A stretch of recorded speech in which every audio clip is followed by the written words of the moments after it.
how's it hanging? It's your boy AzLazyGaming. Today we're going to be talking about 5 things that I want to be in Dragon Ball Xenoverse 3 if we ever potentially get it. Now today we're going to be talking about strictly gameplay mechanics, so no cosmetics, no story or anything like that, just strictly in-game fighting mechanics. So coming in at number 5, as you guys can see on screen, they all got something in common. You know, they all got weapons on their backs, staffs and swords and whatnot. We got like 4 or 5 sword accessories, 2 or 3 staffs in the game. With that, I want them to actually be able to be usable. I want them to be equipable and usable. Not I want to put the staff on my back and have power pole skills in my skill set. I want to be able to have a skill set and still be able to use a staff as its own.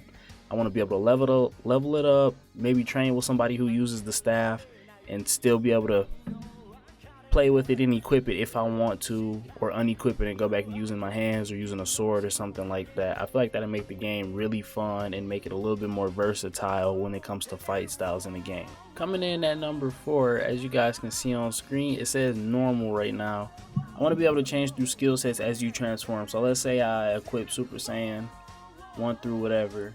I want my transformations, I want them to have different skill sets to go along with them.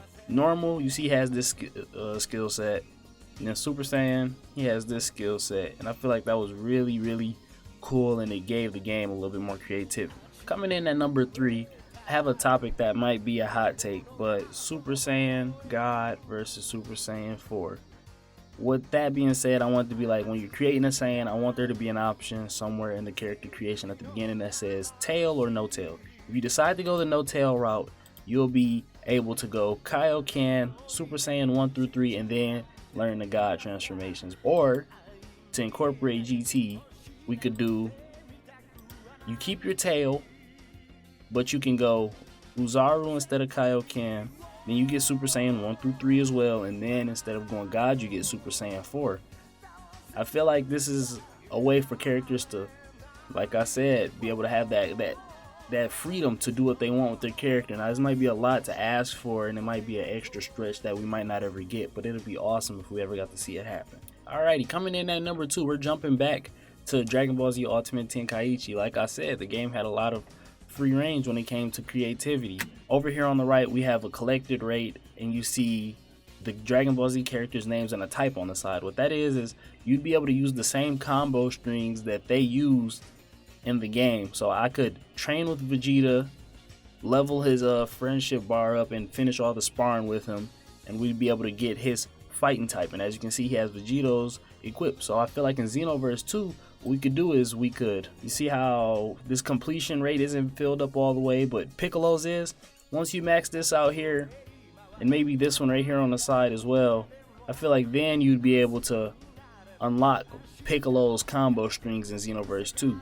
And I feel like that'll make the game more versatile, so we're not all seeing like we saw in Xenoverse 2, where there was a bit of a meta, the male humans or 3-bar Majin, female Majins, or Saiyans or something like that. You know, this will make it to where, oh yeah, I'm using a Saiyan, and I might have this set of skills equipped, but I got Vegeta's combo string, or I might have made a heavy type character and decided to go with Nappa's combo string, or I want to be a quicker player, so I decided to go with Tien or Yamcha's combo string. And coming in at number 1 on the list, this was a lot of thinking I decided to go with, but I decided to go with beam struggles being back in the game. Now I don't know how they might make this work with online gaming, but it'll be awesome to see it. Just think about the rush you got back then when you could beat your big brother or a friend of yours who you could never beat in a beam struggle, or even a clash like this one in Budokai 3.